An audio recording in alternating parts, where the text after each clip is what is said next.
அம்பேத்கர், தந்தை பெரியார், பேரறிஞர் அண்ணா, முத்தமிழறிஞர் கலைஞர் வழியில தமிழ்நாடு முதலமைச்சர் மு.க.ஸ்டாலின் அவர்கள் சமூக நீதி பயணத்தை தொடர்ந்துட்டு இருக்காங்க. திராவிட மாடல் ஆட்சியில எல்லாருக்கும் எல்லாம் அப்படின்ற நோக்கத்துல இங்க திட்டங்கள் தீட்டி தரப்பட்டு இருக்கு. அதன் அடிப்படையில பார்த்தோம் அப்படின்னா ஆதி திராவிடர் பழங்குடியின மக்கள் அவர்களுக்கான கல்வி, சமூகம், பொருளாதாரம் இப்படி அனைத்து தளங்களிலும் அவர்களுக்கு எல்லாம் கிடைக்க வேண்டும், அவர்களுடைய வாழ்க்கை தரம் உயர வேண்டும் அப்படின்ற நோக்கத்துல பல்வேறு திட்டங்கள் முன்னெடுக்கப்பட்டு இருக்கு. அப்படி தமிழ்நாடு முதலமைச்சர் அவர்களுடைய ஆதி திராவிடர் பழங்குடியினர் நலத்துறைக்கான திட்டங்கள் மூலமா பயனடைந்த மக்கள் நம்ம கூட இருக்காங்க. நம்முடன் ஆதி திராவிடர் மற்றும் பழங்குடியின நலத்துறையின் அமைச்சர் திருமிகு கயல்விழி செல்வராஜ் அவர்களும் இருக்காங்க. இந்த இனிய நிகழ்வுக்கு வருகன்னு வரவேற்கிறேன். ஆதி திராவிடர் பழங்குடியின நலத்துறை மூலமா பயனடைஞ்ச பயனாளிகள் இங்க இருக்கக்கூடியவர்கள் உதாரணங்கள் தான். இந்த மாதிரி தமிழ்நாடு முழுக்க ஆயிரக்கணக்கானவர்கள் இருக்காங்க. அவர்களுடைய வாழ்க்கை தரம் அப்படின்றது இந்த ஒரு துறையின் மூலமா தமிழ்நாடு முதலமைச்சர் அவர்களுடைய திட்டம் மூலமா எந்த அளவுக்கு உயர்ந்திருக்கு அப்படின்றத நம்ம அவங்க கிட்டே பேசலாம். இப்படி ஒரு திட்டம் ஆதி திராவிட நலத்துறை மூலமா உங்களுக்கு கிடைத்த உதவி என்ன? அதற்கு முன்பான உங்களுடைய வாழ்க்கை எப்படி இருந்தது, இப்போ எப்படி இருக்கு? அனைவருக்கும் வணக்கம். என் பேர் அற்புதம். நான் ஹவுஸ் ஒய்ஃப் தான். இப்போது நான் லாஸ்ட்டாக டிரைவிங் ஃப்ரீயாக சொல்லித்தராங்க அப்படின்ற மாதிரி ஒன்று கேட்டிருந்தேன். அதனால் நான் போய் கிளாஸ் ஜாயின் பண்ணேன். அது மூலயமா எனக்கு இப்போ தாட்கோவில் மானியத்தில் ஆட்டோ வாங்கி கொடுத்துருக்காங்க. எனக்கு ரொம்ப யூஸ்ஃபுல்லாக இருக்குது. ஏன்னா முன்னாடி எந்த ஒரு அதாவது ஹவுஸ் ஒய்ஃப்னா குழந்தைங்கள பார்த்துட்டு அப்படின்ற ஒரு லைஃப் இருந்தது. இப்போ ஆட்டோ வந்ததுக்கப்புறம் குழந்தைங்கள கூப்பிட்டு போய் ஸ்கூலில் விட்டுட்டு வர்றதுக்கு கூட எனக்கு எல்லாத்துக்குமே அது யூஸ்ஃபுல்லாக இருக்குது அந்த ஆட்டோ. என்னுடைய குடும்பத்துக்கு ஒரு நாளைக்கு போதுமான அளவுக்கு என்னுடைய செலவுக்கோ இல்லை குழந்தைங்க எல்லாத்துக்கும் வளர்ச்சிக்கும் ரொம்ப யூஸ்ஃபுல்லாக இருக்குது. உண்மையிலேயே இந்த ஆட்டோ எனக்கு கிடச்சிது என்னுடைய வாழ்க்கையே மாற்றிடுச்சு. இதுக்கு முன்னாடி என்ன பண்ண போகிறோம் அப்படின்ற மாதிரி ஒரு அதாவது எந்த ஒரு வழியும் இல்லை அப்படின்ற மாதிரி இருந்தேன். இந்த ஆட்டோ கிடச்சிது மிகப்பெரிய எனக்கு ரொம்ப சந்தோஷம். என் லைஃப்பில் டோட்டலாக சேஞ்ச் பண்ணி என்னுடைய 4 பேர் சொசைட்டியில் என்னை நிமிர்ந்து நிற்கிற அளவுக்கு எனக்கு நல்லா இந்த ஆட்டோ கிடச்சது ரொம்ப சந்தோஷமாக இருக்குது. அதுக்கு கவர்மெண்ட்டுக்கு நான் ரொம்ப தேங்க்ஸ் சொல்கிறேன். வேலைக்கு போகாத குடும்ப தலைவியாக குழந்தைங்களை பார்த்துட்டு இருந்தீங்க, இன்னைக்கு ஆட்டோ ஓட்டுறீங்க. இந்த ஆட்டோ ஓட்டுறதுன்றது உங்களுக்கான ஒரு மரியாதை கொடுத்துருக்க சமூகத்தில் அப்படின்னு சொல்லியிருக்கீங்க. நிச்சயமா. ஏன்னா டிரைவிங்னாலுமே மேக்ஸிமம் லேடிஸ் அந்த அளவுக்கு இன்வால்வ் ஆகி வரமாட்டாங்க அப்படின்றது ஒன்று இருந்தது. ப்ளஸ் ஆட்டோ யாரும் ஓட்ட மாட்டாங்க. லேடிஸ் ஓட்டினாலும் அதுவும் இப்போது நம்ம ஓட்டிட்டு போனால் கூட எல்லாரும் கொஞ்சம் பார்க்குறாங்க, ஓ ஆட்டோ ஓட்டுறாங்களா லேடிஸு அப்படின்ட்டு பார்க்குறப்போ நமக்கு உள்ளுக்குள்ளே ஒரு சந்தோஷமாகவும் இருக்குது. இன்னும் கொஞ்சம் இன்னும் பெட்டராகவே பண்ணலாம், பரவாயில்ல எல்லாரும் சப்போர்ட் பண்ணுறாங்க சொசைட்டியில் அப்படின்றப்ப ரொம்ப சந்தோஷமாக இருக்குது. உங்களுடைய அந்த ஆட்டோ ஓட்டுநருக்கான அந்த கோட், அந்த டிரைவர் கோட்டை போட்டு காட்டுங்களேன். எப்படி இருக்கு அந்த கோட்டை போடும்போது உங்களுக்கு? ரொம்ப சந்தோஷமா இருக்கு. அந்த கோட்டை போட்டுட்டு ஓட்டுறப்ப இன்னும் சந்தோஷமா இருக்கு. சரி, அந்த கோட்டை எங்களுக்கு போட்டு காட்டுங்க. அது ஒரு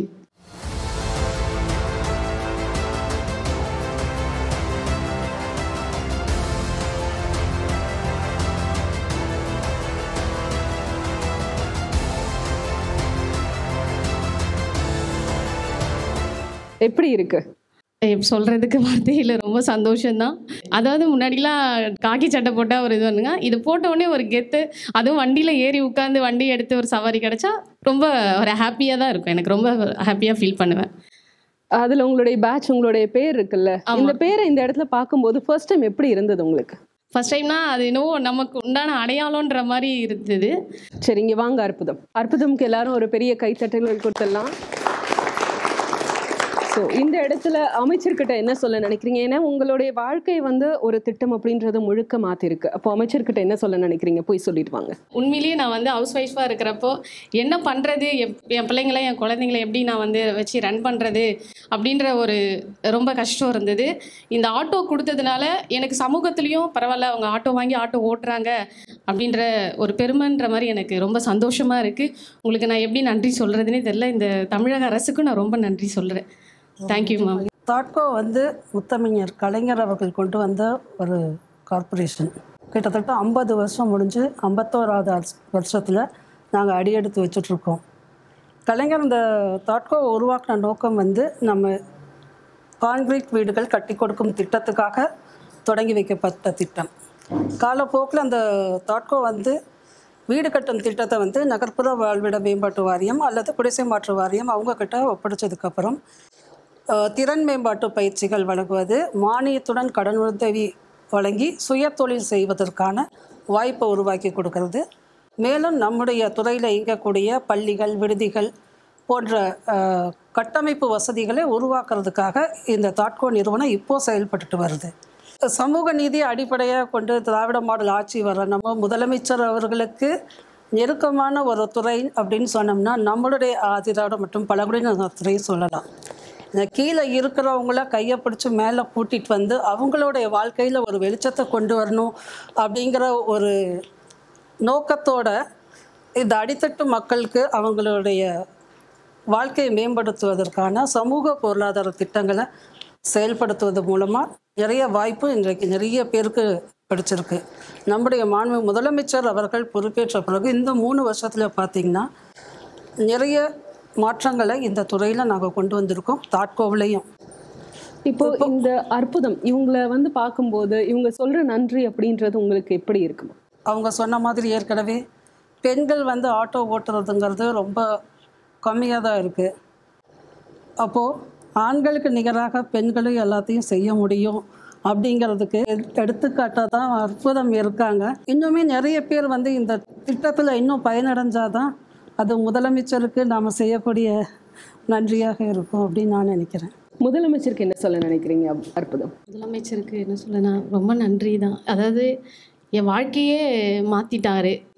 அந்த அந்த அதாவது வந்து எனக்கு அந்த ஜனவரி எப்போ தான் அந்த ஆட்டோ வாங்கினேன், அந்த நாளை வந்து என் வாழ்க்கையில் நான் மறக்கவே முடியாது.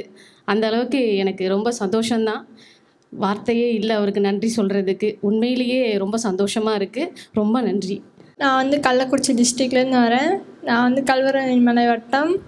நான் வந்துட்டு ஒரு சின்ன கிராமத்துலேருந்து தான் வந்து படிக்கிறேன். சென்னையில் தான் படிக்கிறேன். எனக்கு வந்து நிஃப்டின்னு ஒரு எக்ஸாம் இருக்குன்னே தெரியாது. அதனால் நான் முதல்வன் ஸ்கீம் மூலமாக தான் எனக்கு தெரியும். அந்த எக்ஸாம் எழுதுனா வந்துட்டு நல்ல காலேஜ் போய் ஜாயின் பண்ணி நல்லா படிக்கலாம் அப்படின்னு ஒரு எய்மோடு நான் வந்து செலக்ட் பண்ணி படித்து எக்ஸாம் எழுதினேன். அதனால் எனக்கு கிடச்சிருச்சு அந்த காலேஜ். இப்போ நேஷ்னல் இன்ஸ்டியூட் ஆஃப் ஃபேஷன் டெக்னாலஜின்ற காலேஜில் போய் ஜாயின் பண்ணிட்டேன், படிச்சிட்ருக்கேன். சூப்பர். கல்வராயன் மலை மாதிரியான ஒரு பகுதி, மலைப்பகுதிகள்லேருந்து இன்னைக்கு சென்னையில் நெஃப்டில் போய் படிக்கிறது அப்படின்றது எவ்வளோ பெரிய டிரான்சிஷன், எவ்வளோ பெரிய மாற்றம் உங்களுக்கு? நினச்சி கூட பார்க்கல இந்த காலேஜ்லாம் கிடைக்கணும். எனக்காவது ஆசைப்பட்டிருக்கீங்களா இப்படி நம்ம படிக்கணும் அப்படின்னு? ஆமாம், நான் வந்துட்டு இது மாதிரி காலேஜுக்கெலாம் பெரிய பெரிய காலேஜுக்கெலாம் வருவேன்னு எனக்கு கொஞ்சம் கூட நான் யோசிக்கவே இல்லை. எவ்வளோ பெருமையாக இருக்குது. ரொம்ப சந்தோஷமாகவும் அப்பா அம்மாவுக்கு ரொம்ப சந்தோஷமாக இருக்குது. அவங்க வந்து விவசாயம் தான் பார்க்குறாங்க வீட்டில். அதனால் என் பொண்ணு பெரிய இடத்துக்கு போய் படிக்குது அப்படின்றது என்னை விட எங்கள் அப்பா அம்மாவுக்கு தான் ரொம்ப பெருமையாக இருக்குது. உங்களுக்கு உதவித்தொகை எவ்வளவு கிடைச்சிருக்கு? எனக்கு வந்து காலேஜ் ஃபீஸ் வந்து 1,80,000, ஹாஸ்டல் ஃபீஸ் வந்து 1,40,000. ஒரு செமஸ்டருக்கு மட்டும் அந்த அமௌண்ட் கவர்மெண்ட் தான் பே பண்ணியிருக்கு. அது எவ்வளவு தேவை? இப்போ 2.5 லட்ச ரூபா கிட்டத்தட்ட 3 லட்ச ரூபா உங்களுக்கான ஒரு செமஸ்டருக்கு கூடிய செலவு, கல்வி கட்டணமும் உங்களுக்கான விடுதி கட்டணமும். அந்த 3 லட்ச ரூபாய் ஒரு செமஸ்டருக்கு அரசாங்கம் கொடுக்குறாங்க, ஒவ்வொரு செமஸ்டருக்கும். அப்போ அந்த பொருளாதாரம், அந்த பண உதவின்றது உங்களுக்கு எவ்வளவு தேவை? ரொம்ப முக்கியம்தான். அது வந்து அரசு தான் எனக்கு கொடுக்குது. அதனால தான் நான் படிக்கிறேன். இவ்வளோ இல்லைன்னா படிக்க முடியாது என்னால். எங்கள் வீட்டில் அவ்வளோலாம் வசதி இல்லை, படிக்க வைக்க முடியாது.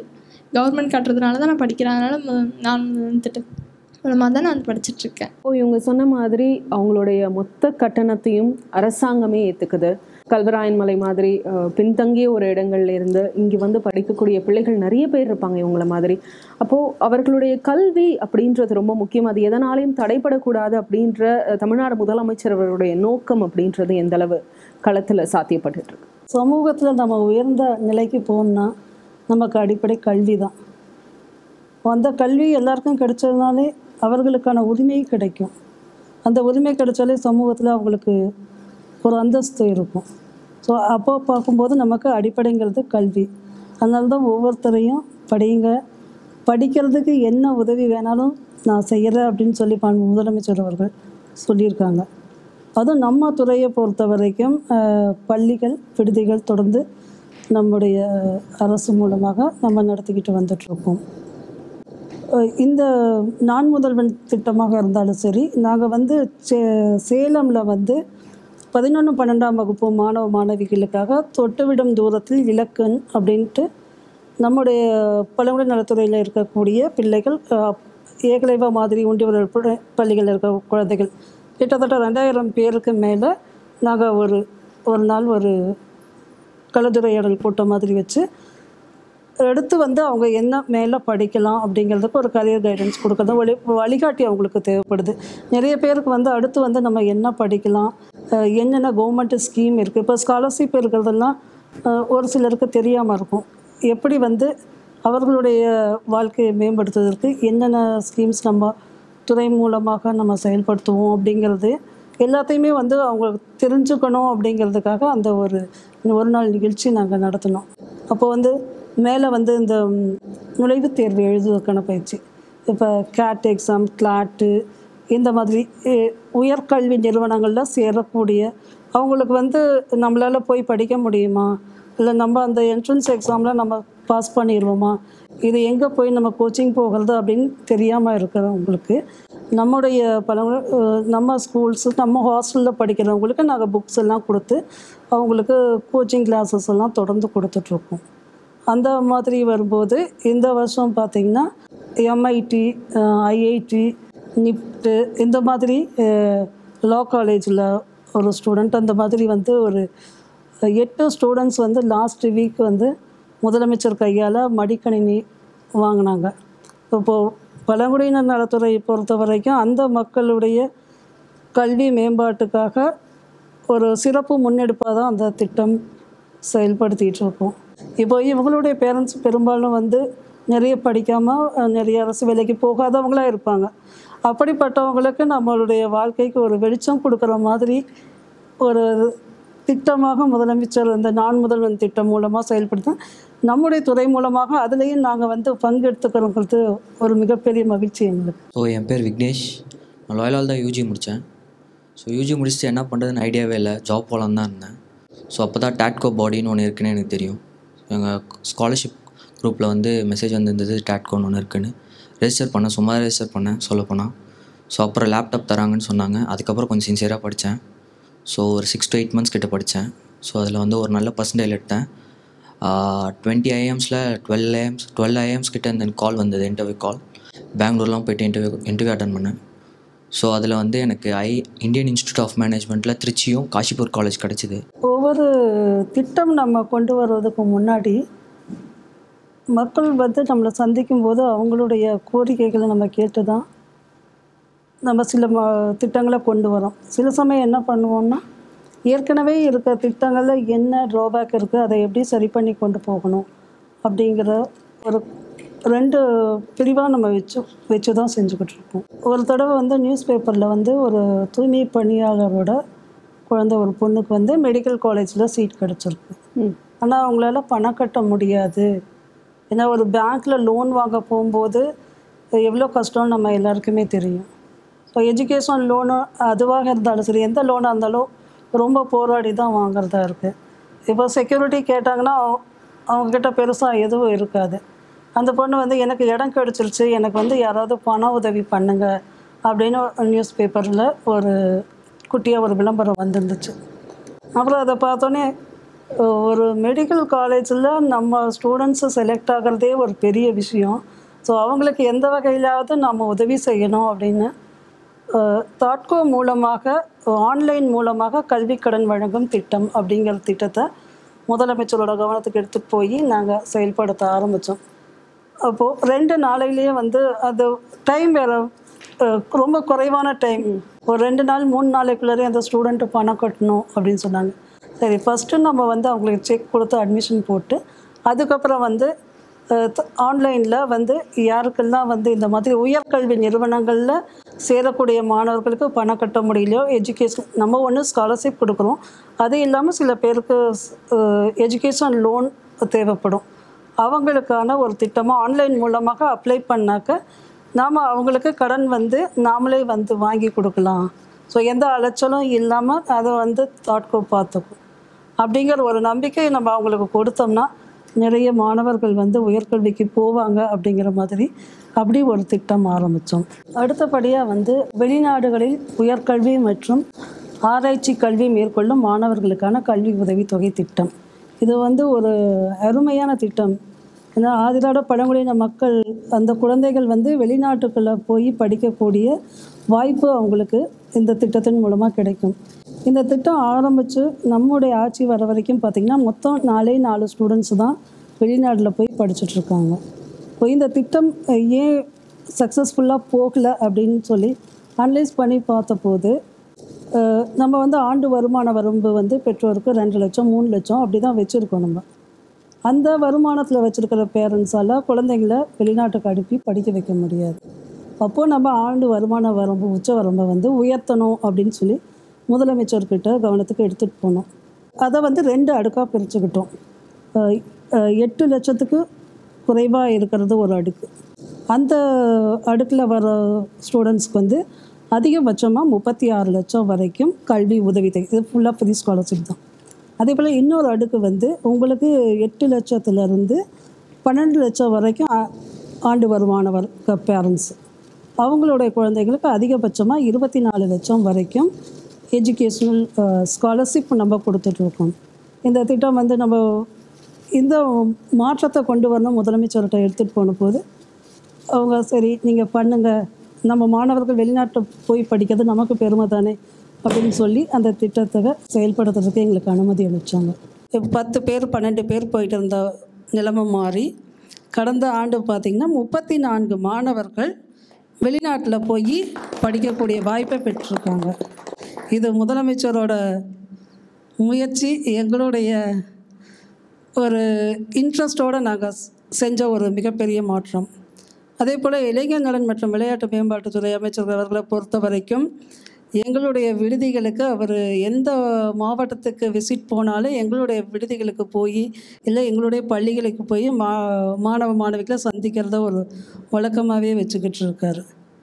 அந்த வகையில் பார்த்தோம்னா உணவு கட்டணங்கிறது 1000 ரூபாய் ஸ்கூல் ஸ்டூடெண்ட்ஸ்க்கு, காலேஜ் ஸ்டூடெண்ட்ஸ்க்கு 1100 ரூபாய் அப்படின்னு தான் கொடுத்துட்டு இருந்தோம்.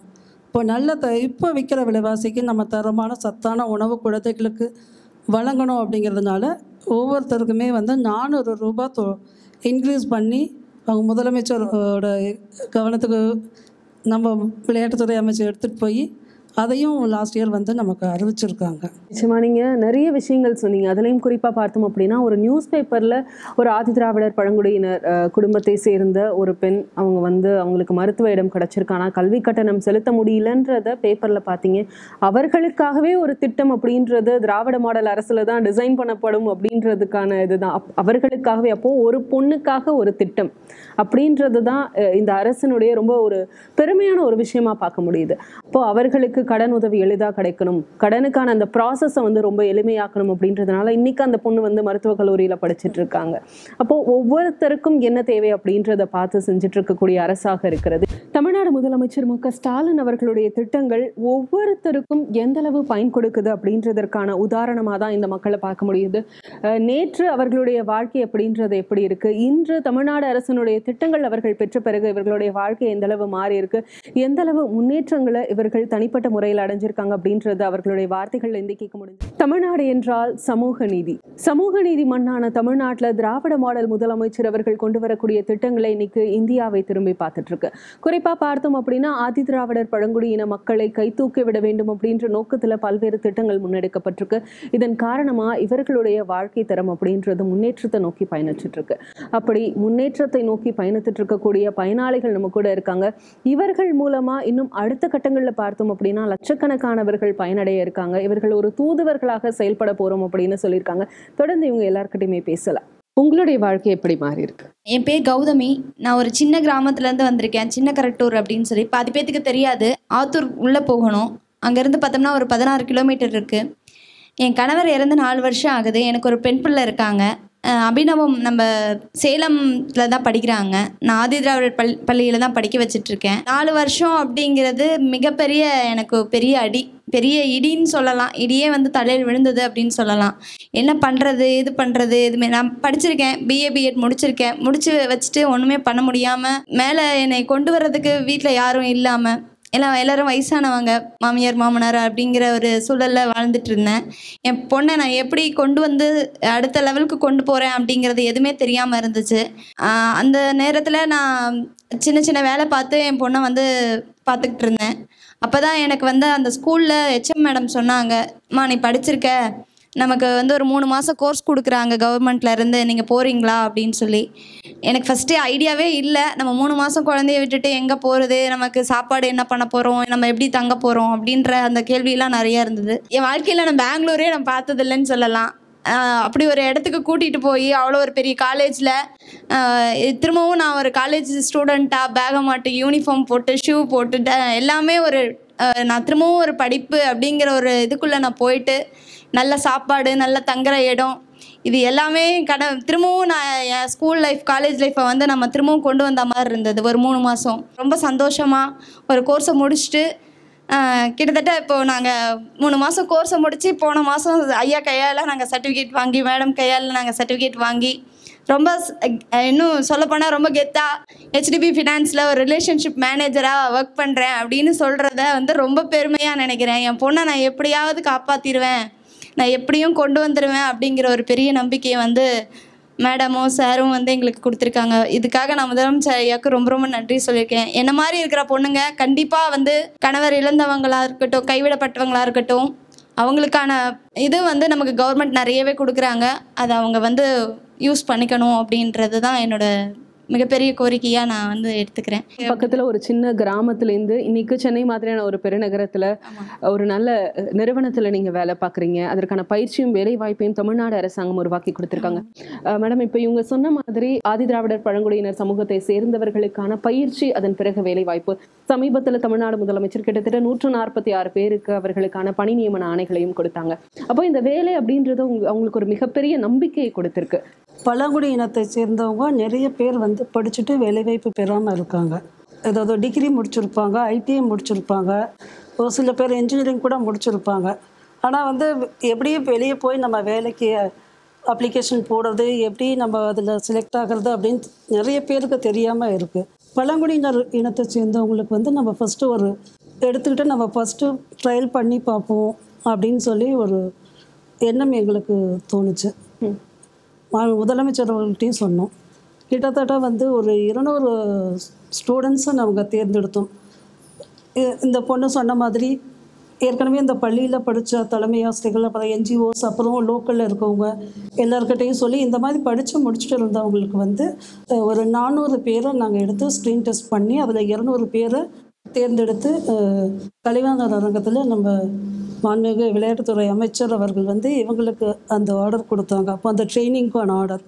ஸோ எல்லோரும் அந்த பொண்ணு சொன்ன மாதிரி 3 மாதம் நம்ம வெளியூரில் போய் தங்கினோம்னா நமக்காக கூடிய செலவு ப்ளஸ் நம்மளுடைய குழந்தைகளோட கல்வி இதெல்லாம் யோசிக்கும்போது இது ஒரு பைசா கூட அவங்க செலவு பண்ணாமல், இது நம்முடைய தமிழ்நாடு அரசு நம்ம நலத்துறை மூலமாகவே உங்களுக்கு அந்த 3 மாத கோச்சிங் வந்து பெங்களூரில் கொடுப்போம்னு சொல்லி நாங்கள் அனுப்பிச்சி வச்சோம். அதில் கிட்டத்தட்ட 146 பேருக்கு முதலமைச்சர் அவர்கள் சமீபத்தில் தான் நமக்கு இவங்களுக்கான ஆர்டர்ஸை கொடுத்தாங்க. ஸோ அவங்களோட ஃபோட்டோவும் எடுத்துக்கிட்டாங்க. எல்லாருமே வந்து ரொம்ப கஷ்டப்படுத்திருக்க ஃபேமிலியிலேருந்து வந்தவங்க தான் இவங்க எல்லாமே. நிறைய பேர் சென்னையே பார்க்காதவங்களும் இருப்பாங்க. இப்போ இவங்க ஒவ்வொருத்தரையும் பார்க்குறவங்க இப்போ 147 பேர் பழங்குடியினர் சமூகத்தை சேர்ந்தவங்கன்னா எல்லா டிஸ்ட்ரிக்ட்லேயுமே பரவலாக இருப்பாங்க. ஸோ இவங்களோட இன்ஸ்பிரேஷனாக எடுத்துகிட்டு அந்த டிஸ்ட்ரிக்டில் இருக்கிற இன்னும் படித்த நிறைய பேர் வேலைவாய்ப்பு பெறாமல் இருக்கிறவங்களுக்கு இப்படி ஒரு ஸ்கீம் அப்படின்ட்டு முதலமைச்சர் அவர்கள் இந்த 147 பேருக்கு ஆர்டர் கொடுத்தின போது இது வந்து ஒரு நல்ல முயற்சி, உங்களுக்கு பாராட்டுகள் அப்படின்னு சொன்னார். அப்போ வந்து நாங்கள் சொன்னோம், இதை வந்து நாங்கள் ஃபஸ்ட்டு டைம் பண்ணுறனால இவ்வளோ பேர் பண்ணுறோம், இன்னும் அடுத்த வருஷம் வந்து இன்னும் நிறைய பேருக்கு கோச்சிங் கொடுத்து நிறைய பேருக்கு வேலைவாய்ப்பை உருவாக்கி தருவோம்னு சொன்னார். உண்மையாலுமே முதலமைச்சர் அவர்கள் இந்த திட்டத்தில் வந்து இவ்வளோ பயனாளிகள் ஒரே நேரத்தில் சந்தித்தது வந்து எங்களுடைய துறைக்கும் முதலமைச்சருக்கு வந்து நாங்கள் எங்களுக்கு எவ்வளோ பெரிய பொறுப்பை கொடுத்துருக்காங்க, அதை கரெக்டாக பண்ணியிருக்கோம் அப்படிங்கிற மாதிரி ஒரு நம்பிக்கை மற்றவங்களுக்கும் எங்களுக்குமே நாங்கள் கொடுத்துக்கிற மாதிரி ஒரு வாய்ப்பாக தான் இருந்தது. தமிழ்நாடு முதலமைச்சர் அவர்கள் எல்லாருக்கும் ஒரு மிகப்பெரிய நம்பிக்கையை கொடுத்துருக்காங்க. குறிப்பாக இவங்க சொன்ன மாதிரி இவங்களை பார்த்து இன்னும் 100 பேர் வருவாங்க, அவர்களை பார்த்து ஒரு 1000 பேர் வருவார்கள். வீட்டில் படித்து முடிச்சுட்டு வேலைக்கு போகிறதுக்கு சென்னை மாதிரியான இடங்களுக்கு வர தயங்கி இருக்கவங்களுக்கு மிகப்பெரிய ஊக்கமாக நீங்கள் இருக்கீங்க. வாழ்த்துக்கள் கௌதமி உங்களுக்கு. என் பேர் பவானி, நான் +2 முடிச்சிருக்கேன். சமீபத்தில் அம்மா ஆக்சிடெண்ட் ஆகி இறந்துட்டாங்க.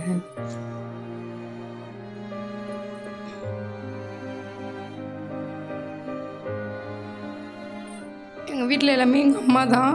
அவங்க ஒரு ஆள் தான் சம்பாரிச்சிட்டு இருந்தாங்க. நான் அப்பாவும் உடம்பு முடியாது, ஒரு வேலைக்கு போக முடியாது, நானும் படிச்சுட்டு இருந்தேன். எங்கள் அம்மா எல்லாமே எங்களால் எப்படி ஒரு ஆள் சம்பாதித்து வச்சு கஷ்டப்பட்டு எங்களை படிக்க. நாங்கள் 3 பேர். பெரிய அண்ணன் வந்து திருநங்கையாக மாறிட்டாங்க. சின்ன அண்ணன் வேலைக்கெலாம் போகிறதில்ல. நானும் படிச்சுட்டு இருந்தேன். அம்மா ஒரு ஆள் சம்பாதிருந்தான். அப்பாவால் வண்டி ஓட்டியிருந்தாங்க. அவங்களும் நின்றுட்டாங்க, வீட்டில் ட்ரீட்மெண்ட் எடுத்துகிட்டு இருந்தாங்க. இப்போ அவங்க இல்லாததுனால ஒரு பெரிய இதுவில் போய் இருக்கோம். நாங்கள் எப்படி எங்கள் அம்மா எல்லாமே எப்படி நாங்கள் இருக்க போகிறோன்னு தெரியல. அப்போ தான் முதலமைச்சர் வந்து எங்களுக்கு 5 லட்ச ரூபாய் செக்கு கொடுத்தாங்க. அது ஒரு பெரிய இது எங்களுக்கு. எப்படி நாங்கள் கிராஸ் பண்ண போகிறோம் எங்களோட வாழ்க்கையை. ஏன்னா ஒரு ஆள் சம்பாரியம் தான், யாருமே இல்லை எங்களுக்கு. சொந்தக்காரங்களாம் இருக்காங்க, இருந்தாலும் அவங்களாம் எங்களை பார்த்துக்க மாட்டாங்க. எங்கள் அம்மா மட்டும்தான் எங்களுக்கு எல்லாமே. அவங்க ஒரு ஆள் சம்பாரித்து வச்சு தான் நாங்கள் குடும்பத்தையே ரன் பண்ணிகிட்டு இருந்தோம். இப்போ முதலமைச்சர் அந்த 5 லட்ச ரூபாய் செக்கு கொடுத்ததுனால எங்களுக்கு ஒரு பெரிய இது, அது ஒரு பெரிய நமக்காக ஒருத்தவங்க இருக்காங்க அப்படின்னு சொல்லிட்டு யாருமே இல்லை. எப்படி நாங்கள் இது பண்ண போகிறோம்னு நினச்சிட்டு இருந்தோம். ஆனால் அந்த 5 லட்ச ரூபாய் செக்கு எங்களுக்கு பெரிய ஒரு இது.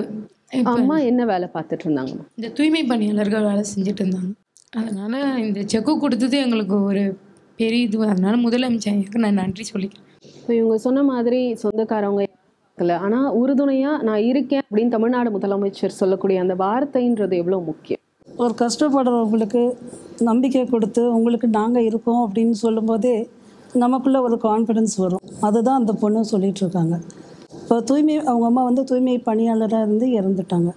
இப்போ கலைஞர் அவர்கள் தான் தூய்மை பணியாளர் நல வாரியத்தை உருவாக்குனாங்க. கொஞ்சம் இடையில வந்து அது சரியாக செயல்படாமல் இருந்து நம்மளுடைய முதலமைச்சர் பொறுப்பேற்ற பிறகு நாங்கள் இதை வாரியத்தை திருத்தி அமைச்சோம். அப்போது மற்ற நல வாரியங்களுக்கு என்னென்ன திட்டங்கள் நம்ம கொடுக்குறோமோ அதுவும் இந்த தூய்மை பணியாளர் நல வாரியத்துக்கு கிடைக்கணும் அப்படின்னு சொல்லி அந்த வகையில் விபத்து காப்பீடாக வந்து 5 லட்சம் ரூபாய் கொடுக்குறது. இது இல்லாமல் கோயம்புத்தூரில் இதே மாதிரி ஒரு பேரண்ட்ஸ் 2 பேருமே இறந்துட்டாங்க. அவங்களுக்கு 2 குழந்தைங்க, ஒரு பொண்ணு ஒரு பையன். அப்போது அவங்களோட ஸ்கூல் படிச்சுட்ருக்காங்க. அப்போது நம்ம வந்து கல்வி உதவித்தொகை, இந்த நல வாரியத்தில் உறுப்பினராக இருக்கவங்களுக்கு கல்வி உதவித்தொகை வரும், திருமண உதவித்தொகை. அதே போல் 60 வயசுக்கு மேலே ஓய்வடைந்துட்டாங்கன்னா அவங்களுக்கு மாதம் 1000 ரூபாய் பென்ஷன் வழங்கும் திட்டம். அதே போல் இப்போ இந்த பொண்ணு வந்து பியூட்டிஷியன் கோர்ஸ் பண்ணிகிட்ருக்கேன் அப்படின்னு சொன்னாங்க. ஸோ அதுவுமே வந்து நம்ம தாட்கோ மூலமாக இந்த கோர்சஸ் எல்லாமே கொடுத்துட்ருக்கோம். ஸோ அது மூலமாக அவங்க சேர்ந்துக்கிட்டாலும் நாளைக்கு ஒரு பியூட்டி கிளினிக் ஆரம்பிக்கிறதுனாலும் ஆரம்பிக்கலாம். இப்படி முதலமைச்சர் ஒரு தாயுள்ளம் கொண்ட முதலமைச்சராக எங்கள் துறைக்கு ரொம்ப சப்போர்ட்டிவாகவே இருப்பார். நிச்சயமா நீங்கள் சொன்ன மாதிரி திராவிட மாடல் அரசனுடைய அடிப்படை தத்துவம் அப்படின்றது சமூக நீதி. அப்போது இவர்களுக்கும் எல்லாம் கிடைக்க வேண்டும், இங்கே எல்லாரும் சமம் அப்படின்றது தான். அப்போ களத்தில் எந்த அளவு அது சாத்தியப்பட்டு இருக்குன்றதை பார்க்க முடிகிறது, உணர முடிகிறது. நம்ம இந்த 3 வருஷமாக நம்ம என்ன பண்ணிக்கிட்டு இருக்கோம் அப்படிங்கிறத பொறுத்த வரைக்கும் நிறைய மாற்றங்களை நம்ம கொண்டு வந்துட்ருக்கோம். விவசாய கூலிகளாக இருக்கும் மகளிருக்கு நிலம் வாங்கும் திட்டம். இந்த திட்டம் வந்து ரொம்ப வருஷத்துக்கு முன்னாடி ஆரம்பித்தது. இதுக்கு வந்து ஆக்சுவலாக வந்து 5 கோடி நிதி ஒதுக்கியிருந்தாங்க. இப்போது நிலத்தோட மதிப்பு அதிகமாக இருக்கும்போது அவங்களால வாங்க முடியாது. அப்போது அந்த திட்டத்தை எப்படி மாற்றி நம்ம கொண்டு போகலாம் அப்படின்ட்டு யோசித்து அதுக்கப்புறம் என்ன பண்ணோம்னா, அந்த நிலத்தோட மதிப்பில் 50% அல்லது 5 லட்சம், இதில் எது மேக்சிமம் 5 லட்சம் வரைக்கும் நம்ம கடன் கொடுக்கணும் நிலம் வாங்கும் திட்டம் மூலமாக. நிச்சயமா நீங்கள் சொன்னது ரொம்ப முக்கியமான ஒரு விஷயம். நிலம் சார்ந்த அதிகாரம் தான் நமக்கு அந்த காலத்திலேருந்தே பாகுபடுத்தி பார்க்குற ஒரு விஷயமா இருந்திருக்கு. அப்போது நிலமற்றவர்கள், நிலத்தில் வேலை செய்தவர்களை இன்னைக்கு நிலத்தினுடைய எஜமானர்கள் ஆகியிருக்காங்க, உரிமையாளர் ஆகியிருக்காங்க அப்படின்னா அந்த மாதிரி நிலம் வாங்கி இருக்கக்கூடிய பயனாளிகளும் இருக்காங்க. வணக்கம், என் பேர் ரம்யா. நான் திருவள்ளூர் மாவட்டத்துலேருந்து ஒரு கிராமத்துலேருந்து வரேன். அமைச்சர் சொன்ன மாதிரி வந்து நிலம் வாங்கிறது வந்து ஒரு ரொம்ப பெரிய விஷயம். நம்மளால் வந்து சொந்தமாக போயிட்டு ஒரு நிலம் வந்து வாங்கவே முடியாது. நாங்களும் வந்து ஒரு நிலத்தில் வந்து கூலியாக வேலை செஞ்சவங்க தான். ஆனால் இப்போ வந்து ஒரு நிலத்துக்கு சொந்தக்காராக இருக்கோம் நாங்கள். அதுக்கு காரணமே வந்து முதலமைச்சர் ஐயா தான்.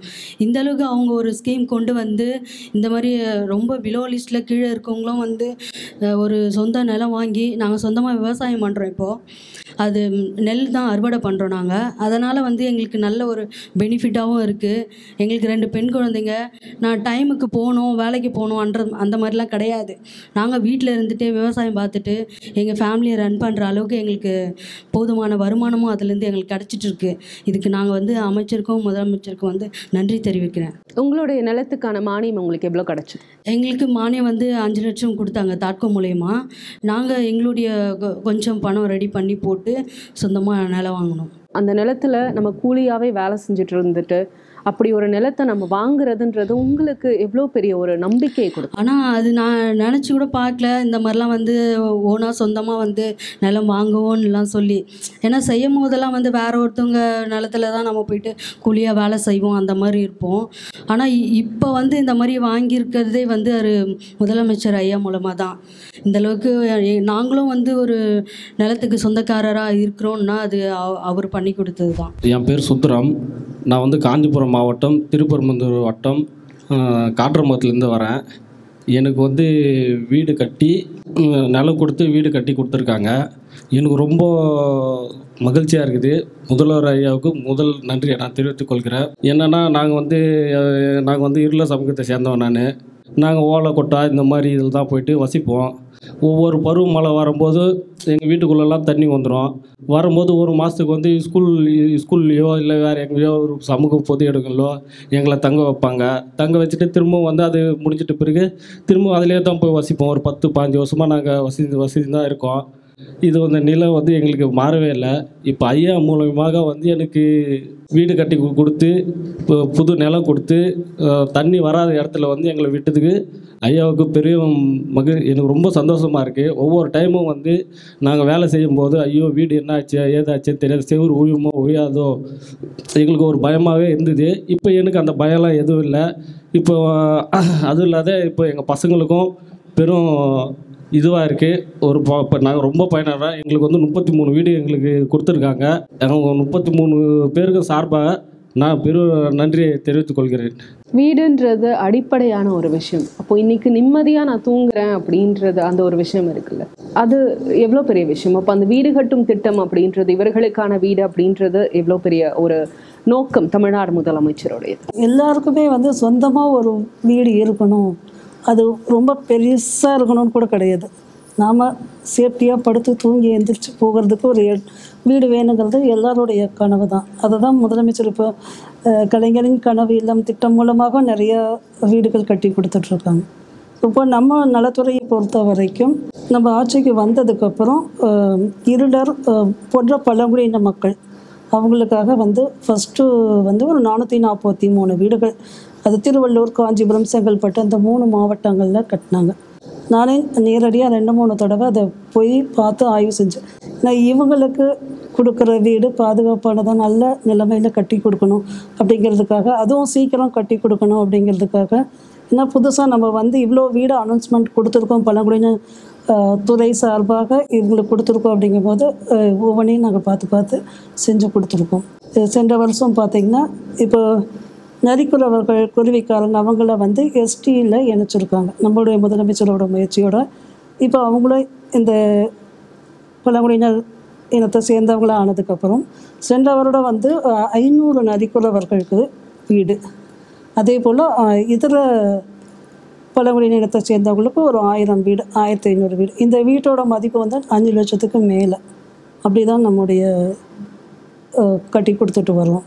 அது இந்த வருஷம் பார்த்திங்கன்னா 4500 வீடுகள் வந்து இந்த அனௌன்ஸ்மெண்ட்டில் நம்ம கொடுத்துருக்கோம் பழங்குடியின மக்களுக்காக. இப்போது எவ்வளோ பேர் இருக்காங்களோ அவங்களுக்கு எல்லாத்துக்குமே வீடு கொடுக்கணுங்கிறது தான் அரசோட நோக்கம். ஒவ்வொரு வருஷமாக அது படிப்படியாக நம்ம செஞ்சுக்கிட்டே வந்துட்ருக்கோம். இப்போ தூய்மை பணியாளர்கள் நல வாரியத்தில் உறுப்பினராக இருக்கவங்களுக்கு அவங்களுக்கு கடந்த 2 வருஷமாக 500 வீடு நம்ம கட்டி கொடுத்துட்ருக்கோம். இப்போ அந்த 500 வீடுகள் எப்படின்னா, நகர்ப்புற மேம்பாடு வாழ்வு வாரியாக கட்டப்பட்ட குடியிருப்பில் 90% வந்து அரசு மானியம் கொடுத்துருது. நம்முடைய வாரியத்து மூலமாக 9% பணம் நம்ம கட்டிடுறோம். ஸோ பயனாளிகள் வந்து ஒரே 1% பணம் கட்டினா போதும், அவங்களுக்கு ஒரு சொந்த வீடு. அந்த மாதிரி ஒரு திட்டமும் தொடர்ந்து நம்முடைய அரசு முதலமைச்சர் அவர்கள் செயல்படுத்திட்டு வந்துட்டுருக்காங்க. முதலமைச்சர் ஸ்டாலின் அவர்களுடைய தலைமையில அனைவருக்கும் ஒரு சொந்த வீடு அப்படின்ற அந்த ஒரு கனவுன்றது கலைஞரின் பெயராலே வந்து நிறைவேற்றப்பட்டு இருக்கு அப்படின்றத பார்க்க முடியுது. அம்மா வணக்கம். நான் காஞ்சிபுரம் மாவட்டம் உத்திரமேர் வட்டம் ஆரணிக்கு போஸ்ட்டு நரிக்குறவருமா. ஒரு 35 வருஷமாக இங்கே இருக்கோம். எங்கள் ஊரில் இருந்து குடிசை எல்லாம் இருந்தது. ஒரு வாட்டி வந்து ஐயா பார்த்து எல்லாம் பண்ணி நரிக்குறவருக்கு 30 வீடு அலாட்மெண்ட் பண்ணியிருக்காங்க. அலாட்மெண்ட் பண்ணி கூட இப்போ கடைக்காலெல்லாம் வந்துச்சுமா. நல்லா சூப்பராக பண்ணிக்கிறாங்க.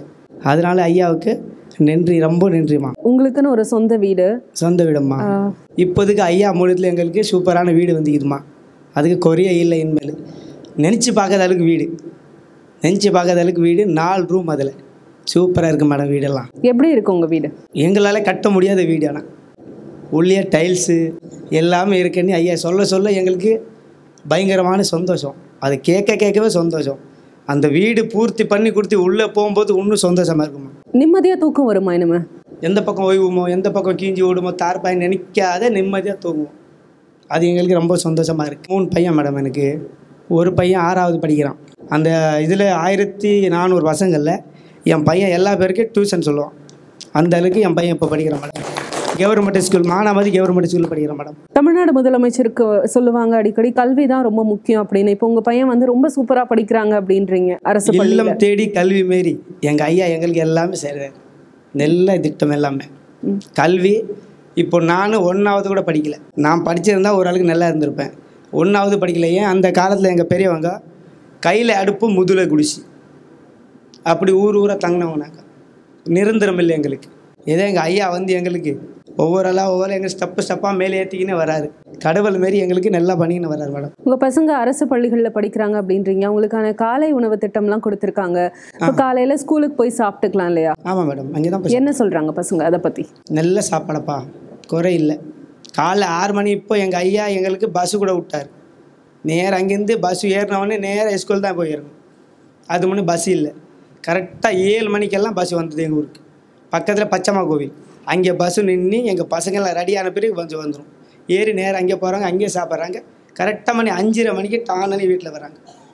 இவர் ஒரு மிகப்பெரிய உதாரணம். தமிழ்நாட்டில் என்ன மாதிரியான திட்டங்கள் ஒவ்வொரு குடும்பத்துக்கும் பயன் கொடுக்குது அப்படின்னு. அப்போ அவருக்கு சொந்த வீடு அப்படின்றது இருக்குது. நிம்மதியான தூக்கம் வரும். இனிமே எங்கே ஒழுகுது அப்படின்றது பார்க்க வேணும். இன்னொரு பக்கம் அவங்களுடைய பகுதிக்கு பேருந்து சேவை அப்படின்றது ஏற்படுத்தி தரப்பட்டிருக்கு. அவருடைய பிள்ளைகள் அரசு பள்ளியில் படிக்கிறாங்க, ரொம்ப நல்லா படிக்கிறாங்க. மற்றவங்க எல்லாருக்கும் டியூஷன் எடுக்கக்கூடிய அளவுக்கு அவங்களுடைய பிள்ளைகள் படிக்கிறாங்க. காலை உணவு திட்டம், காலையில் சாப்பிடாம ஸ்கூலுக்கு போகலாம், நிம்மதியாக இவங்களோட வேலைக்கு போகலாம். அப்போ இவ்வளோ திட்டங்கள் எல்லாமே ஒவ்வொரு குடும்பத்துக்கும் எவ்வளோ பெரிய தேவையான ஒரு விஷயம், எவ்வளோ பெரிய ஆதரவாக இருக்குது. எங்களுடைய ஆதரவான பழங்குடியின மக்களை பொறுத்த வரைக்கும் அரசு கொண்டு வர்ற எல்லா திட்டங்களும் அவங்க பயனளிக்கக்கூடிய வகையில் அவங்க எல்லாமே பயன்பெற்று வராங்க.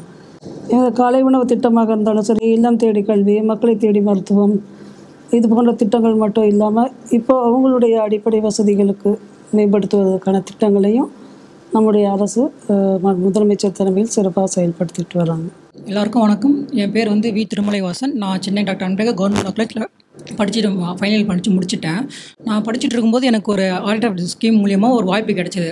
1 மந்த் அட்வைட்டரி இன்டர்ன்ஷிப்போ வாய்ப்பு கிடைச்சிது. அது தொடர்ச்சியாக எனக்கு வந்து ஜஸ்டிஸ் கிட்ட 2 மாதம் பண்ணுறதுக்கான வாய்ப்பு கிடைச்சிது. அது மூலிமா நிறைய கற்றுக்கிட்டேன். நான் டேரெக்டாக வந்து நான் காலேஜ் மூலிமா போல் இந்த ஆல்டர் ஸ்கீம் மூலிமா எனக்கு கிடைச்சிது, வாய்ப்பு கிடைச்சிது. போகிறதுக்கு ரொம்ப யூஸ்ஃபுல்லாக இருந்துச்சு எனக்கு பண்ணுறது அவர்கிட்ட. அதுக்கான உதவி இன்டர்ன்ஷிப் ஸ்டைஃப்லாம் எனக்கு கொடுத்தாங்க. அதுக்கு ரொம்ப யூஸ்ஃபுல்லாக இருக்குது எனக்கு இதனால். வணக்கம். நான் காஞ்சிபுரம் மாவட்டம் மானாமதி கூற்றூர்லேருந்து வரேன். என் பேர் ஐஸ்வர்யா. நான் வந்து 11th படிச்சிருக்கேன். நாங்கள் வந்து சிறு தொழில் அந்த மாதிரி தான் பண்ணுவோம். எங்கள் ஆளுங்க வந்து நான் நரிக்குறவர் கிராமத்துலேருந்து வந்திருக்கேன். எங்கள் ஆளுங்க வந்து இது ஃபைனான்ஸ் அதிகமாக வாங்குவாங்க. ஃபைனான்ஸ் வாங்குறதுனால வாரத்துக்கு 1000 ரூபாய் வட்டி எடுப்பாங்க. வட்டி எடுத்துகிட்டு தான் கொடுப்பாங்க. அது வந்து டக்குன்னு வாரத்தில் கட்டினே இருக்கணும். அதனால் எங்களுக்கு தாட்கோ மூலியமாக லோன் கொடுக்குறாங்கன்னு தெரிஞ்சுது. நாங்கள் அப்ளை பண்ணி லோன் வாங்கினோம். இப்போதைக்கு நான் வந்து வார சந்தை போகிறேன். கடை போட்டு மெட்டீரியல் வாங்கிட்டு வந்து பூ செஞ்சு நானே தொழில் செய்கிறேன். எனக்கு பெருமையாக இருக்குது. நானே கடை போட்டு நானே வியாபாரம் பண்ணுறதுனால எனக்குன்னு சொந்தமாக எனக்கு தொழில் இருக்குப்பா அப்படின்னு சொல்கிறதுக்கு எனக்கு பெருமையாக இருக்குது. அதுக்கு முதலமைச்சருக்கு நன்றி சொல்லிக்கிறேன். எவ்வளோ சம்பாதிக்கிறீங்க இப்போது? வாரத்துக்கு 2000 ரூபாய் 3000 ரூபாய் வரும். அதே மாதிரி ஏதாவது திருவிழா இந்த மாதிரி சந்தைங்க ஏதாவது வந்துச்சுன்னா அதுக்கு நாங்கள் வியாபாரத்துக்கு போவோம். பேங்க்குக்கு வட்டிலாம் கட்டுவோம். இப்போதைக்கு யார்கிட்டயும் கை நீட்டாமல் சுயமாக சம்பாதிக்கிறதே பெருமையாக இருக்குது எனக்கு. ஆதிதிராவிடர் பழங்குடியின நலத்துறை அமைச்சர் திருமிகு கயல்விழி செல்வராஜ் அவர்கள் இருக்காங்க. ஆதிதிராவிடர் பழங்குடியின நலத்துறை மூலமா பயனடைஞ்ச பயனாளிகள் இருக்காங்க. தொடர்ந்து பேசலாம். எல்லாருக்கும் வணக்கம். என்னோட பேர் தேன்மொழி. தொழில் முனைவோர் திட்டத்தின் மூலமாக தாட்கோவின் ஒரு புதிய முயற்சியாக உருவாக்கப்பட்ட ஒரு ஸ்கீம் மூலமாக தான் இன்றைக்கி நான் இங்கே வந்திருக்கேன். அது சொல்கிறதுல எனக்கு ரொம்ப பெருமையாக இருக்குது. என்ன அப்படின்னு பார்த்தீங்கன்னா, இப்போ கவர்மெண்ட் விடுதியில் தங்கி படிக்கிற மாணவர்களுக்கு தினந்தோறும் தேவையாக இருக்கிற சோப்பு, ஷாம்பு, தேங்காய் எண்ணெய், சர்ஃபு, துணி துவைக்கிற சோப்பு, டூத் பேஸ்ட்டு, ப்ரஷ்ஷு, இது எல்லாமே வந்து கவர்மெண்ட் மூலமாக அந்த ஹாஸ்டலில் இருக்கிற மாணவர்களுக்கு கொடுக்கலாம் அப்படின்னு சொல்லிட்டு முயற்சி எடுத்துகிட்ருக்காங்க. அதுக்கு வந்து எத்தனையோ எக்ஸ்பீரியன்ஸ் கம்பெனிலாம் இருக்குது, நிறைய பிராண்டு பண்ணுறவங்களாம் இருக்கிறாங்க. அவங்க மூலமாக இதை பண்ணாமல் சமுதாயத்தில் பிற்படுத்தப்பட்ட நிலையில் இருக்கிற என்ன மாதிரி பெண்கள் எல்லாரையும் செலக்ட் பண்ணி அவங்களுக்கு ஃப்ரீயாகவே ட்ரைனிங் கொடுத்து ஃப்ரீயாக சர்டிஃபிகேட்டுமே கொடுத்து இப்போ பார்த்திங்கன்னா அதை வந்து ஸ்டார்ட் பண்ணுற அளவுக்கு கொண்டு வந்திருக்கிறோம். இப்போ ஒரு பெரிய ஃபேக்ட்ரியை ரன் பண்ணுற அளவுக்கு ஒரு 60 பெண்கள் இதில் இருக்கிறாங்க. இந்த 60 பெண்களையும் ஒரு சொசைட்டியாக ஃபார்ம் பண்ணியிருக்கோம். இந்த சொசைட்டியை ஒரு 5 செல்ஃப் ஹெல்ப் குரூப்பாக பிரிச்சுருக்கோம். இப்போ பார்த்திங்கன்னா நாங்கள் சம்பளத்துக்கு வேலை பார்க்குற ஒரு கூலியாலாம் அந்த சொசைட்டியில் இல்லாமல் என்ன அதில் ப்ராஃபிட் வருதோ அதில் நாங்கள் எல்லாருமே 60 பேருமே ஷேர் ஹோல்டராக இருக்கிறோம். அது எங்களுக்கு ரொம்ப பெருமையாக இருக்குது. இந்த தாட்கோ மூலமாக இப்போ ஏற்பட்ட ஒரு ஸ்கீமை ஏற்படுத்தி கொடுத்ததற்கு நாங்கள் தாட்கோ ஆஃபீஸ்க்கும் முதலமைச்சர் ஐயா அவர்களுக்கும் மேடமுக்கும் நாங்கள் நன்றி சொல்லிக்கிறோம். எங்கள் 60 பெண்கள் சார்பாகவும் உங்களுக்கு நன்றி மேடம். முத்தமிழறிஞர் கலைஞர் அவர்கள் தான் மகளிர் சுய உதவிக்குழுக்களை உருவாக்குனாங்க. இன்னைக்கு பார்த்தோம் அப்படின்னா மகளிர் சுய உதவிக்குழுவினருடைய நிலை வந்து அடுத்த ஒரு கட்டத்திற்கு போயிருக்கிறத பார்க்க முடியுது. இளைஞர் நலன் விளையாட்டு மேம்பாட்டுத்துறை அமைச்சர் அவர்கள் கூட சொல்லுவாங்க, எனக்கு பரிசு பொருள் கொடுத்தா இவங்க தயாரித்த பொருட்களை கொடுங்க அப்படின்னு. அதே மாதிரி இவர்களுக்கான மதிய அங்காடி, இப்படி பல்வேறு விஷயங்கள் தமிழ்நாடு அரசாங்கம் வந்து கொடுத்துட்டு இருக்காங்க. அப்போ ஆதிதிராவிடர் பழங்குடியின நலத்துறையில கூட அந்த பள்ளிகளுக்கு தரக்கூடிய மாணவர்களுக்கு தரக்கூடிய பொருட்கள் இவர்கள்கிட்டேருந்து வரணும் அப்படின்றது எந்த இடத்துல தோணுச்சு? இப்போ தாட்கோ மூலமாக நாம் அவங்களுக்கு தொழில் தொடங்குவதற்கான பயிற்சிகளை கொடுத்துக்கிட்டு இருக்கோம். சில கைடன்ஸ் கிடச்சி தொழில் தொடங்கிடுவாங்க. அதுக்கப்புறம் வந்து அவங்களுடைய உற்பத்தி செஞ்ச பொருட்களை எங்கே விற்கிறது, அந்த சந்தைப்படுத்துறது, அந்த முறையெல்லாம் கூட தெரியாமல் நிறைய பேர் இருக்காங்க. ஸோ நம்ம ஆதிதிராவிடர் பழங்குடியினத்தை சேர்ந்த மகளிர் சுய உதவி குழுக்கள் எல்லா மாவட்டத்துலேயுமே நமக்கு இருக்குது. இப்போ ஒவ்வொரு மாணவர்களுக்கும் சில்லறை செலவிடமாக நம்ம வந்து கொடுத்துட்ருக்கோம். அவங்க அக்கௌண்ட்டில் ஏற்கனவே போட்டுட்ருப்போம். அந்த மினிமம் பேலன்ஸ் அமௌண்ட்டு இல்லைன்னா சில சமயம் அது பேங்க் எடுத்தோம். இப்போ அவங்களுக்கு வந்து அந்த சோப்பு வாங்குறது, பேஸ்ட்டு, தேங்காய் எண்ணெய், ஷாம்பு இது வாங்குறதுக்கு கொடுக்குற பணத்துக்கு ஸோ அது வாங்கி அவங்க யூஸ் பண்ணுறாங்களா இல்லையா அப்படின்னே கூட நமக்கு தெரியாது. ஸோ இப்போ மகளிர் சுய உதவி குழு மூலமாக நம்ம அவங்க பொருள் தயாரிக்க சொல்லி கொடுத்து நம்ம அவங்களுக்கு வாய்ப்பும் கொடுக்குறோம். தொழில் தொடங்குறதுக்கு நம்ம மானியம் கொடுத்து ட்ரைனிங் கொடுத்து எல்லாம் பண்ணி கொடுக்கணும். ரெண்டாவது அவங்க உற்பத்தி செஞ்ச பொருட்களை விற்பதற்கான சந்தைப்படுத்துவதற்கான ஒரு வாய்ப்பு. அப்போ தான் வந்து அந்த நோக்கம் முழுமையடையும். தொழில் அதிபர்களாக நம்ம ஆரம்பிச்சுட்டு நம்மளால் நடத்த முடியல அப்படின்னு விட்டுட்டு போகிறத விட நாமளே ஒரு வாய்ப்பை அவங்களுக்கு உருவாக்கி கொடுக்கணும் அப்படிங்கிறதுக்காக. இது மட்டும் இல்லாமல் இவங்க பொலிவு ஹெல்த் கேர் சொசைட்டின்னு ஆரம்பிச்சிருக்காங்க. அவங்க தான் அதோட செக்ரட்டரியாக இருக்காங்க. ஸோ அந்த 60 மகளிர் சுய உதவிக்குழு சேர்ந்த பெண்கள் வந்து அந்த ட்ரைனிங் எல்லாமே கொடுத்து இப்போது இவங்கள பார்த்து மற்றவங்களும் சரி நம்ம அட்லீஸ்ட் நம்ம அந்த ஊரில் இருக்க மக்களுக்காவது ஏதாவது செஞ்சு கொடுக்கலாம் அப்படிங்கிற மாதிரி என்ன வரும். முதல்ல வந்து இதை பார்த்தோம்னா நம்ம வீட்டுக்கு ஏதாவது தயாரிக்கலாம், நம்ம இதை கற்றுக்கலாம் அப்படிங்கிற ஒரு ஆர்வம் வரும்.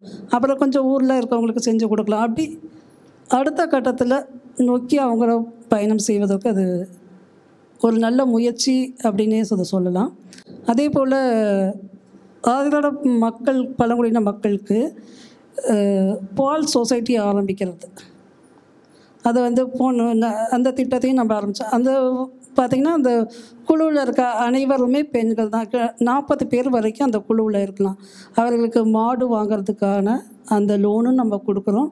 அவங்க சொசைட்டி ஃபார்ம் பண்ணுறதுக்கு எல்லாமே வந்து நம்முடைய அரசே செஞ்சு கொடுக்குது. எல்லா மாவட்டத்துலேயும் சென்னை தவிர இந்த சொசைட்டிஸ் நமக்கு இருக்குது. இது எல்லா சொசைட்டியும் நடத்துகிறதே பெண்கள் தான் நடத்துகிறாங்க. ரெண்டாவது இன்னொரு விஷயம் என்ன அப்படின்னு சொன்னோன்னா, இப்போ ஸ்கூலில் நம்ம ஸ்டூடெண்ட்ஸ்க்கு யூனிஃபார்ம் நம்ம கொடுத்துக்கிட்டு இருக்கோம். ஸோ யூஸ்வலாக வந்து சமூக நலத்துறையில் தான் யூனிஃபார்ம் தைச்சு கொடுத்துட்ருப்பாங்க. நாங்கள் என்ன யோசித்தோம்னா, இப்போது தையல் மிஷின் வந்து நிறைய மகளிருக்கு நம்ம கொடுத்துட்ருக்கோம்.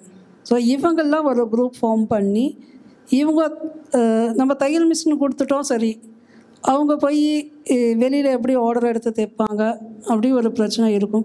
இவங்கள நம்பி ஆர்டர் கொடுப்பாங்களா அப்படிங்கிற ஒரு பிரச்சனையெல்லாம் இருக்கும்போது, ஏன் யூனிஃபார்ம்ஸ் வந்து நம்ம மகளிர் சுய உதவிக்குழுவில் நாமளே வந்து நம்ம ஸ்டூடெண்ட்ஸ்க்கு தைச்சு கொடுக்கலாமே அப்படின்னு ஒரு எண்ணம் தோன்றுச்சு. சரி, அதுவும் முதல்ல பழங்குடி நலத்துறையில் இருக்கிற மாணவ மாணவிகள், நம்ம அவங்கள பொறுத்த வரைக்கும் உண்டி உறவிட பள்ளிகள் தான் சொல்லுவாங்க. ஸோ ஹாஸ்டலில் இருக்க நம்ம ஸ்டூடெண்ட்ஸு இவங்களுக்கு எல்லாமே வந்து நேரடியாகவே போய் ஒவ்வொரு ஸ்டூடெண்ட்டுக்கும் அளவெடுத்து அந்த அளவு மூலமாக இவங்களுக்கு வந்து தைச்சு தர்றதுக்கான ஒரு வாய்ப்பு நம்ம கொடுத்துருக்கோம். ஸோ கலைவாணர் அரங்கத்தில் ஒரு நிகழ்ச்சிக்கு முதலமைச்சர் அவர்கள் நலத்திட்ட உதவிகள் பயனாளிகளுக்கு கொடுக்கறதுக்கு வந்தபோது, அப்போது அந்த யூனிஃபார்ம் எல்லாம் பார்த்துட்டு, எதுக்கு யூனிஃபார்ம் இங்கே வச்சுருக்கீங்க அப்படின்னு கேட்டாங்க. இது எங்களுடைய மகளிர் சுய உதவிக்குழுவில் தயாரிக்கப்பட்ட யூனிஃபார்மு, இது வந்து நாங்கள் செய்கிறோம் அப்படிங்கும்போது எல்லாருமே அது நல்ல விஷயம் அப்படின்னு பாராட்டினாங்க. ஒவ்வொரு மாணவர்களும் அவங்களுக்கு தகுந்த அளவில் தைச்சு கொடுக்கணுங்கிறது, நம்ம ஒரு கொடுக்குறதையும் வந்து அவங்களுக்கு பிடிச்ச மாதிரி கொடுக்கணும் அப்படிங்கிறதுக்காக இது போன்ற திட்டங்கள். கண்காட்சி மற்றும் கருத்தரங்கம் நடந்தது. கிட்டத்தட்ட வந்து நாங்கள் வந்து ஒரு 15,000 பேர் வருவாங்கன்னு நாங்கள் எக்ஸ்பெக்ட் பண்ணோம். நியர்லி ஒரு 20,000க்கு மேலே எல்லாம் வந்து பார்த்துட்டு போனாங்க. எல்லாருமே ரொம்ப ஒரு நல்ல முயற்சி. ஏன்னா இந்தியாவில் எந்த மாநிலத்துலேயுமே வந்து நம்ம இப்படி ஒரு எக்ஸ்போ நடத்துனதே அதோட பழங்குடியினர்களுக்காக நடத்துனது கிடையாது. ஆனால் முதல் முயற்சியாக நீங்கள் பண்ணியிருக்கீங்க, ரொம்ப நல்லா அது வந்துருந்துச்சு. இன்னும் நிறைய பேர் என்ன சொன்னாங்கன்னா, இன்னும் ஒரு நாள் எக்ஸ்டெண்ட் பண்ணி கொடுத்தீங்கன்னா இன்னும் யூஸ்ஃபுல்லாக இருக்கும் அப்படின்னாங்க. இப்போ முதலமைச்சர் அவர்கள் இப்போ என்ன சொல்லியிருக்குன்னா, ஒவ்வொரு வருஷமும் வந்து நீங்கள் இந்த எக்ஸ்போவை தொடர்ந்து நடத்தணும். என்னோடய பேர் எஸ் துர்கா. நான் திருவண்ணாமலை டிஸ்ட்ரிக்ட் ஜம்னாமத்தூர் தாலுக்கா. நான் ஒரு வில்லேஜில் தான் வரேன். என்னோடய வில்லேஜ் நேம் கூட்டாத்தூர். எனக்கு நிஃப்ட் என்ட்ரன்ஸ் எக்ஸாம் இருக்குது அப்படின்னு தெரியவே தெரியாது. என்னுடைய ஹெச்எம்எம் அண்ட் ஸ்டாஃப்ஸ் தான் சொன்னாங்க, இந்த மாதிரி எக்ஸாம் இருக்குது, அதில் போய் நீ ஜாயின் பண்ணு, ஜாயின் பண்ணால் நல்ல பெரிய பெரிய இடத்துல படிக்கலாம் அப்படின்னு சொன்னால் ரொம்ப மோட்டிவேட் பண்ணாங்க.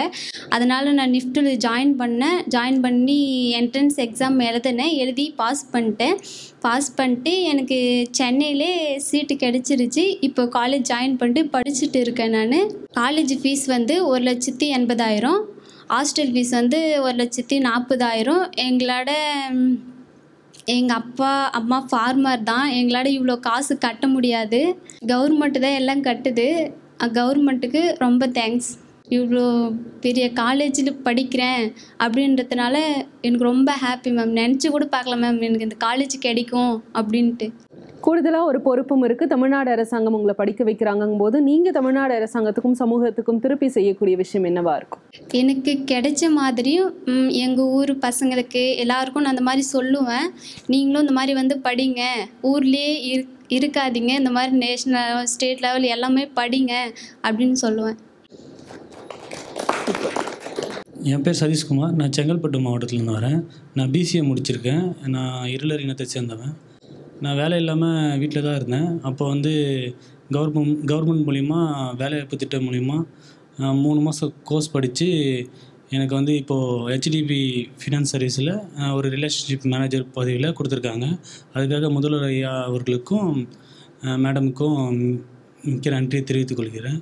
என்ன மாதிரி என் இனத்தை சேர்ந்தவங்க நிறைய பேர் வேலை வாய்ப்பு இல்லாமல் இருக்காங்க. அவங்களுக்கு இது மூலிமா நான் கண்டிப்பாக என் இடத்துல எடுத்துவேன். நிச்சயமா இளைஞர் நலன் மற்றும் விளையாட்டு மேம்பாட்டுத்துறை அமைச்சர் சொன்ன மாதிரி தமிழ்நாடு அரசாங்கத்தினுடைய திட்டங்களால் பயனடைஞ்ச நீங்கள், அதே மாதிரி எவ்வளவு திட்டங்கள் தமிழ்நாடு அரசாங்கத்துக்கிட்ட குறிப்பாக உங்களை மாதிரி ஆதிதிராவிடர் பழங்குடியினர் நலத்துறை மூலமாக உங்களுக்கு கிடைச்ச மாதிரியான திட்டங்களை நீங்கள் உங்களுடைய சமூகத்தை சேர்ந்த உங்களுடைய மக்களை சேர்ந்த எல்லாருக்கும் கொண்டு சேர்ப்பீங்க அப்படின்ற அந்த உறுதி எங்களுக்கு கொடுப்பீங்களா? நிச்சயமா அதுதான் தமிழ்நாடு அரசாங்கத்திற்கு நீங்கள் திரும்ப செலுத்தக்கூடிய ஒரு மிகப்பெரிய விஷயமாக இருக்கும். சமூகத்திற்கு செலுத்தக்கூடிய மிகப்பெரிய விஷயமா இருக்கும். உங்கள் எல்லாருக்குமே மிகப்பெரிய நன்றி. இவ்வளவு நேரம் பல்வேறு விஷயங்களை ஆதிதிராவிடர் பழங்குடியின நலத்துறை மூலமாக தமிழ்நாடு முதலமைச்சர் அவர்கள் எவ்வளவு திட்டங்களை கொண்டு வந்துட்டு இருக்காங்க, அந்த திட்டங்கள் ஒவ்வொருத்தருக்கும் எந்தளவு உதவிகரமாக இருக்குது, சொல்லப்போனால் ஒவ்வொரு குடும்பத்திலையும் ஒவ்வொரு திட்டங்களும் பயனடைச்சிட்டு இருக்கு. அதுலேயும் குறிப்பாக ஒரு பொண்ணுக்காக கூட இங்கே ஒரு திட்டங்கள் உருவாக்கப்படுது அப்படின்றத வந்து எங்களுக்கு பகிர்ந்து கொண்டீங்க. மிக்க நன்றி. ஆதிதிராவிடர் மற்றும் பழங்குடியின நலத்துறை சார்பாக செய்யப்படுகின்ற மக்களின் அடிப்படை வசதிகளாக இருந்தாலும் சரி, கல்வியாக இருந்தாலும் சரி, சமூகத்தில் அவங்களுடைய மேம்பாடு அடைய செய்வதற்காக எண்ணற்ற திட்டங்களை வந்து எங்களுடைய துறை மூலமாக முதலமைச்சர் அவர்கள் தாயில்லம் கொண்டு நிறைய திட்டங்களை செயல்படுத்திகிட்டு இருக்காங்க. இன்றைக்கி நான் சொன்ன திட்டங்கள் வந்து எங்களுடைய பயனாளிகள் என்ன திட்டத்தை வந்து அடைஞ்சிருக்காங்க அப்படிங்கிறத பற்றி தான் நாங்கள் சொல்லியிருக்கோம். இது தவிர ஏராளமான திட்டங்கள் வந்து நம்முடைய துறை மூலமாக தொடர்ந்து செயல்படுத்திகிட்டு இருக்கோம். அது அயோத்திதாச பண்டிதர் குடியிருப்பு மேம்பாடு திட்டமாக இருந்தாலும் சரி, பழங்குடியினர்களுடைய அடிப்படை வசதிகளை மேம்படுத்துவதற்கான தொல்குடி திட்டமாக இருந்தாலும் சரி, 5 இணைன்னு ஒரு புதிய திட்டம் அவங்களோட சமூக பொருளாதாரத்தில் முன்னெடுத்து செல்லக்கூடிய அந்த மக்களுக்கு தொடர் இன்கம் வரக்கூடிய வகையில் அந்தந்த பகுதிகள் வாழக்கூடிய மக்களுக்கு தகுதியான தேவையான தொழில்கள் அந்த வசதியெல்லாம் செஞ்சு கொடுக்குறது. நம்ம அதை தொடர்ந்து ஃபாலோ பண்ணுறதுக்கு ஒரு வாய்ப்பாக இந்த துறை வந்து அடித்தட்டு மக்களை மேலே கொண்டு வர்றதுக்கான முழு முயற்சியும் எடுத்துக்கிட்டு இருக்கு. ஸோ அந்த எங்களுடைய எல்லா திட்டங்களையும் செயல்படுத்துவதற்கு மிகப்பெரிய ஒரு உதவியாக இருக்குது முதலமைச்சர் அவர்கள் தான்.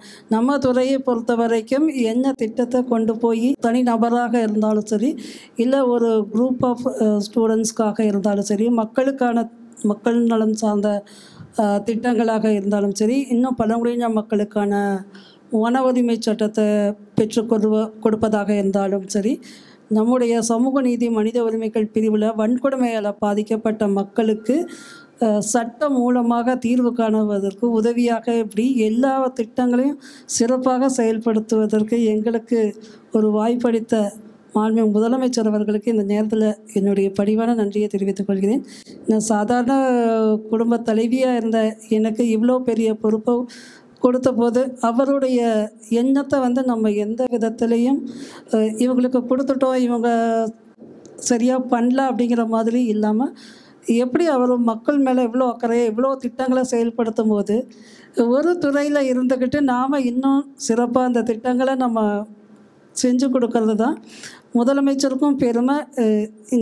ஒரு அமைச்சங்கிற முறையில் பெருமையாக இருந்தாலும் மக்களுக்காக இவ்வளோ திட்டங்களை வந்து இந்த துறை மூலமாக நாங்கள் செஞ்சுக்கிட்டு இருக்கோங்கிறது ஒரு மிகப்பெரிய மகிழ்ச்சி.